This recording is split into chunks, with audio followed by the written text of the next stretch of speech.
Antoine Robitaille est avec nous. Antoine, bonjour. Bonjour Benoît. Écoute, peux-tu croire que j'ai eu Stéphane Dion en entrevue tantôt, puis je lui ai demandé faire partie du 51e État et être dans un Québec indépendant, qu'est-ce que vous choisissez? Devine ce qu'il a choisi. Choisir le Québec souverain? Ouais. Ben, ça m'étonne pas, tu sais. C'est dans la lignée de Pierre-Éliott Trudeau qui avait dit qu'il n'irait pas se pendre au grenier si jamais le Québec devenait indépendant. Ouais, c'est ça. Puis il a dit, ben, on reste dans le Canada, puis on risque d'y retourner, alors que le 51e État, c'est fini après. Fait que c'était drôle, mais là, on C'est dirait que, intéressant, c'est une bonne question. ouais, là, on relance le débat référendaire, là. Ça recommence, là. En même temps, le référendum, tu sais, personne n'en veut. D'une part, dans notre sondage de ce matin, c'est assez clair. Puis en plus, les gens veulent pas de la souveraineté à cause du moment hein, que l'on vit actuellement, extrêmement instable avec un partenaire américain qui est transfiguré, qui est difficile Ouais. à suivre. Donc, je sais pas si ça repart vraiment.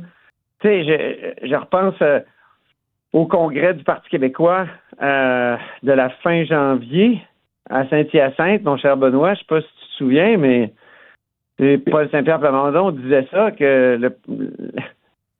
comment il disait ça? La campagne référendaire est lancée. Mhm. Tu sais, il réagissait beaucoup au discours de Carney de la Citadelle. Mais là, quand tu vois les chiffres, actuellement, la remontée spectaculaire du Parti québécois, c'est vraiment une tendance, là. Écoute, le Parti québécois, du Parti libéral du Québec, Ouais. tu sais, ils n'ont pas eu de bonnes nouvelles comme ça depuis 2018. Là, dans leur rang ce matin, là, c'était vraiment l'allégresse. Mais Alors, comment t'expliques-tu ça, Antoine?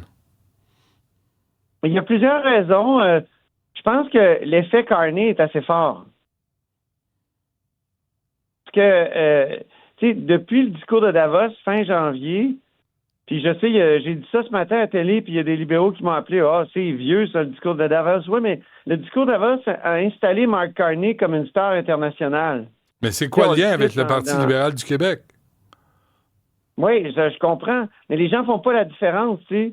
Puis, surtout à notre époque où on suit de moins en moins la politique québécoise, hey, on n'est plus à l'époque de René Lévesque, puis de Claude Ryan, puis tout ça, là, où vraiment la politique québécoise était suivie. Fais juste regarder, moi, un journal pour lequel j'ai travaillé longtemps, le journal Le Devoir. Ouais. C'est rare qu'il y a de la politique québécoise en une. Ouais. Parce que la politique québécoise est toujours à l'intérieur. En tout cas, et ça, c'est un signe. Et donc, les gens se disent, ah, libéral, ils répondent à un sondage, tu sais, en deux bouchées du souper, souvent, au téléphone, ou sinon, sur leur écran.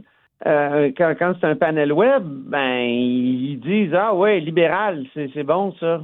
Tu sais, Carney est fort, puis... Mais en même temps, est-ce que Charles Milliard profite du fait que les gens ne le connaissent pas puis qu'ils réagissent à la machine libérale rassurante qui bardassera pas trop, puis tu sais, c'est comme tu retournes à quelque chose que tu connais déjà. Oui, puis il y a un effet de nouveauté. Charles Milliard, quand même, il a fait une campagne cet automne. Il a été connu. Oui, c'est Pablo Rodriguez qui a gagné, mais il a déjà déposé plusieurs propositions. Donc, on le voit comme une sorte de modéré, comme un parti aussi libéral, peut-être, tu sais, avec une identité plus claire. Donc, un nouveau visage qui n'est pas un visage qui vient de l'ère Trudeau. Tu sais, c'est ça aussi, là, la marque libérale est dopée par Carney, puis ça a rompu avec les années Trudeau complètement. C'est devenu une espèce de parti conservateur, progressiste conservateur, là, au pouvoir à Ottawa. Puis les gens aiment ça parce que c'est du centre, puis c'est plus raisonnable, puis on s'énerve pas, puis tu sais, il n'y a pas trop d'idéologie là-dedans. Alors, moi, je pense que c'est ça, là. Puis, mais évidemment, est-ce que ça va durer, Benoît? Tu sais, le DGEQ, directeur général des élections du Québec, là, Je sais qu'il a enquêté sur le Parti libéral, les Brownies. Mais ça, c'est l'ancienne gang, Antoine. C'est l'ancienne gang. Là. M. Milliard n'a rien à voir là-dedans. Ben, ça, c'est un autre avantage du Parti libéral du Québec actuellement. C'est certain. Puis le contexte géopolitique, l'avantage. Puis en plus, c'est un nouveau visage complètement. Tout ça fait que les gens veulent du changement. Je pense que c'est clair dans le sondage. Là, plus de 70% des gens veulent changer de gouvernement, veulent chasser la CAQ. Alors, la première motivation, c'est ça. Une alternative. Ils cherchent une autre option. Le Parti québécois est bien aimé à cause de son chef, mais il n'aime pas son option. Ça fait que, et surtout que l'option, selon bien des gens, c'est pas le bon moment. C'est la montée d'Éric Duhem, Antoine, c'est étonnant aussi. Là. Oui, puis ça, je veux dire, les libéraux devraient surveiller ça, là. Parce que, c'est une droite économique aussi, là, Éric Duhem. Puis lui aussi, il dit qu'il veut pas de référendum. Puis Mme Fréchette aussi va dire « je veux pas de référendum ». Alors, il va y avoir une division du vote, là. Et je pense que pour ça, Paul Saint-Pierre Plamondon va continuer de parler de référendum parce qu'il sait que ça divise ses adversaires. Ses adversaires, oui, il peut se faufiler. Il va pas dire le référendum, on va le faire tout de suite. Il va continuer de dire je comprends la peur, puis on va remettre ça à la fin du mandat si on est élu. Puis... Mais ils sont séparés, là. Ils sont divisés. Avant, c'était le Parti libéral qui ramassait tout ce monde-là. Donc, c'est pas joué, là, mais c'est intéressant. Ça bouge énormément. Bon, il y a Charles Milliard qui veut parler de Constitution. Ah, boy, ça, c'est populaire. Oui, c'est ça. Moi, ça m'érotise, évidemment. mais sérieux, c'est parce qu'il dit il faut laisser tomber le projet de loi 1 du gouvernement caquiste. Il faut abandonner ça.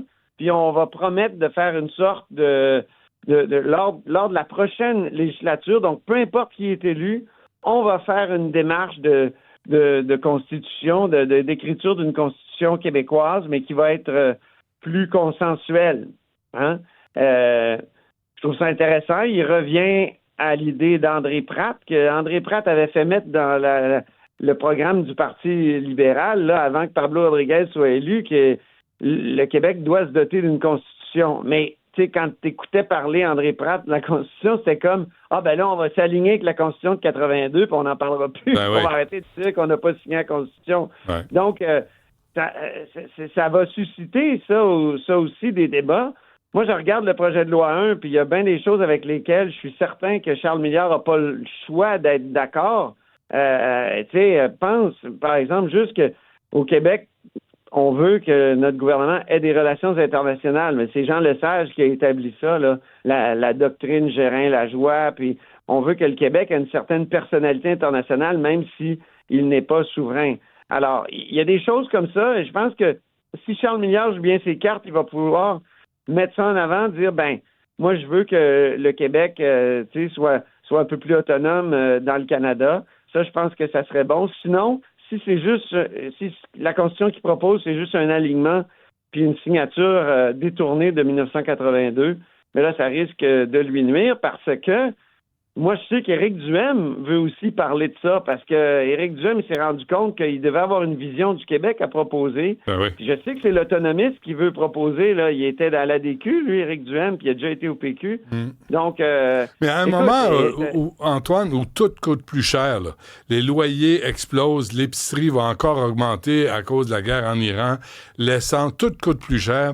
C'est-tu pas le pire moment pour parler d'indépendance du Québec? C'est difficile, effectivement. Hein, écoute, puis, Paul Saint-Pierre Plamondon a été obligé de le dire. Ça fait 2 ans qu'il est en avance d'un sondage. Il y avait un risque Poilievre, qui tienne tellement pour acquis qu'il était le prochain premier ministre, là. Et je pense qu'il est un peu tombé dedans quand il a dit la campagne référendaire est déjà lancée à la fin janvier. Mais non. Donc, c'est un moment très difficile pour parler de souveraineté. Mais il n'y en a pas de moment idéal, à part peut-être 1991. Je ne sais pas si tu te souviens. Tu avais la fin de l'Empire soviétique, tu avais la création d'un nouveau pays à chaque semaine. Ouais. L'ONU n'arrêtait pas d'ajouter des sièges. Puis tu avais des référendums à 95% qui passaient dans les pays dans les pays de l'ex-Yougoslavie. Ça fait 35 ans là, ça. Donc, on a raté le bateau. En plus, tu avais une crise constitutionnelle au Canada. Tu n'as jamais eu un alignement de planète de même pour la souveraineté, puis ça a passé d'ailleurs à 49,4. Perdu, c'est perdu. À cause sans doute du love-in puis de l'opération citoyenneté, ils ont réussi à éviter le 50 plus 1. Et que les fédéralistes ont bien joué leur carte. Ils ont tenu les bons discours, ils ont fait peur juste assez, ils ont ébranlé la confiance des Québécois, puis ils ont gagné. Qu'est-ce que tu veux faire? On a joué fessier, puis on a perdu. C'est un peu moi ce que j'en retire. Mais, écoute, dans la discussion sur la Constitution, on peut aller chercher un peu d'autonomie pour le Québec qui pourrait mieux protéger sa culture, un peu comme la Catalogne et l'Écosse doivent se résigner à faire. Mais... Donc, des nations non souveraines, ça existe, ça peut survivre. Il faut juste qu'on garde l'idée du Québec étant différent du Canada puis de la langue française vivante. Oui, mais la culture passe après l'épicerie, passe après la job, passe après les enfants dans des écoles pourries, passe après les personnes âgées qui n'ont pas accès à des soins, passe après des attentes de 15 heures à l'urgence. C'est ça qui n'est pas réglé. Fait que tant que tu ne règles pas l'essentiel, les gens, l'indépendance du Québec, c'est en bas de la liste des priorités. Oui, mais l'identité, c'est pas en bas de la liste parce que moi, je pense que la politique, c'est beaucoup plus que je vous offre des bas prix puis pas d'inflation. On l'a vu avec Pierre Poilievre. Tu vois, il commence à mettre un peu de chair autour de l'os de sa vision du Canada. Il pensait pouvoir gagner juste en disant qu'il voulait les taxes les plus basses. Et ça marche pas. À un moment donné, c'est arrivé quelqu'un devant lui qui avait une vision du Canada claire, puis plus étoffée, plus riche. Ben, c'est lui qui a gagné, là. On se laisse là-dessus. Antoine Robitaille, merci. À demain. Salut, à demain.